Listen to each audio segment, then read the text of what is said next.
Siddaramaiah ಗುಡಾಕ್ಕೆ CBI ಕೊಡ್ಲಿ ಅಂತ ಯಾರು ಬಯಸ್ತಾ ಇದ್ದಾರೆ ಕಾಂಗ್ರೆಸ್ ಯಾರು ನಾಯಕರು ಪರ್ಟಿಕ್ಯುಲರ್ ಯಾರು ನಾಯಕರು ಬಯಸ್ತಾ ಇದ್ದಾರೆ? ಗಂಗಾ ನದಿಗೆ ಹೋಗಿ ಸ್ನಾನ ಮಾಡಿದವ್ರನ್ನ ಕೇಳ್ಕೊಳ್ಳಿ.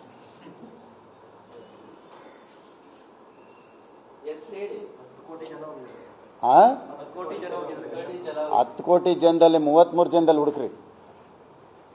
10 ಕೋಟಿ ಜನರಲ್ಲಿ ಹುಡುಕ್ಬೇಡಿ, 33 ಜನದಲ್ಲಿ ಹುಡುಕ್ರಿ.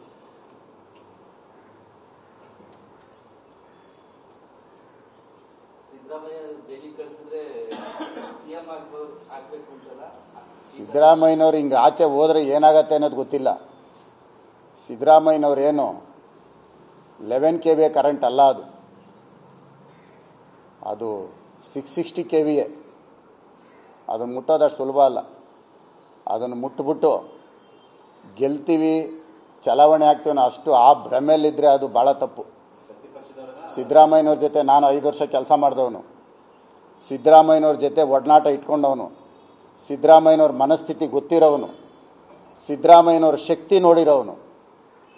ಸಿದ್ದರಾಮಯ್ಯನವ್ರು ಇವತ್ತು ಒಂದು ಭಾಷಣದಲ್ಲಿ 2 ಗಂಟೆಗೆ ಬರ್ತಾರೆ ಅಂದರೆ 6 ಗಂಟೆಗೆ ಹೋದರೂ ಜನ ಕಾಯ್ತಾರೆ. ಆ ರೀತಿ ಯಾರಿದ್ದಾರೆ ಕಾಂಗ್ರೆಸ್ ಪಾರ್ಟಿಯಲ್ಲಿ? ಯಾರೂ ಇಲ್ಲ. 500 ರೂಪಾಯಿ ಕೊಡಬೇಕು, ಜನ ತಂದು ಶೋ ತೋರಿಸ್ಬೇಕು. ಇದು ಅಲ್ಲಿರೋದು. ಸಿದ್ದರಾಮಯ್ಯನವ್ರು ಉಚಿತವಾಗಿ ಬರೋ ಜನ ಇರೋದು. ಸಿದ್ದರಾಮಯ್ಯನವ್ರು ಒಂದು ಕರೆಗೆ 10 ಲಕ್ಷ ಜನ ಸೇರ್ತಾರೆ. ಅದು ಸಿದ್ದರಾಮಯ್ಯನವ್ರ ಶಕ್ತಿ. ಹೊಗಳ್ತಾ ಇಲ್ಲ.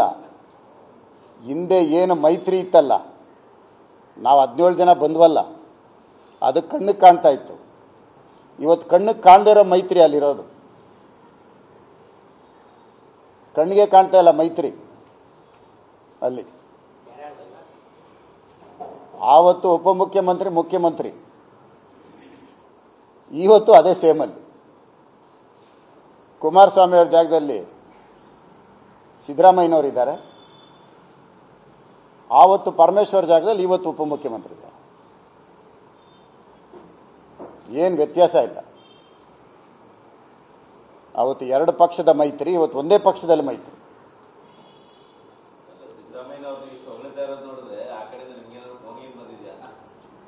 ಸಿದ್ದರಾಮಯ್ಯನವ್ರನ್ನ ಹೊಸದಾಗಿ ನೋಡಿ, ಸಿದ್ದರಾಮಯ್ಯನವ್ರ ಜೊತೆ ಒಡನಾಟ ಇಲ್ಲದೆ, ಸಿದ್ದರಾಮಯ್ಯನವರು ಪರಿಚಯ ಇಲ್ಲದೆ ಸಿದ್ದರಾಮಯ್ಯನವ್ರು ಹೊಗಳಿದ್ರೆ ಈ ಮಾತು ಹೇಳಬೇಕು. ನನ್ನ ಕೊನೆ ಉಸಿರಿರೋವರೆಗೂ ನಾನು ಭಾರತೀಯ ಜನತಾ ಪಾರ್ಟಿ, ಎರಡನೇ ಮಾತೇ ಇಲ್ಲ. ಅದು ಸ್ಪಷ್ಟ. ಸಿದ್ದರಾಮಯ್ಯನವ್ರ ಶಕ್ತಿ ಬಗ್ಗೆ ಹೇಳ್ತಾ ಇದ್ದೀನಿ ಅಷ್ಟೇ ನಾನು. ಅವ್ರನ್ನ ಇವರು ಮುಟ್ಟಿದ್ರೆ ಚುನಾವಣೆ ಬರುತ್ತೆ, ನಾವೆಲ್ಲ ಎಚ್ಚರಿಕೆಯಿಂದ ಒಗ್ಗಟ್ಟಾಗಬೇಕು ಅಂತ ಹೇಳ್ತಾ ಇದ್ದೀನಿ. ಒಂದಂತೂ ಕ್ಲಿಯರ್, ಸಿದ್ದರಾಮಯ್ಯನವರಲ್ಲಿರೋವರೆಗೂ ಸಂಖ್ಯೆ 136.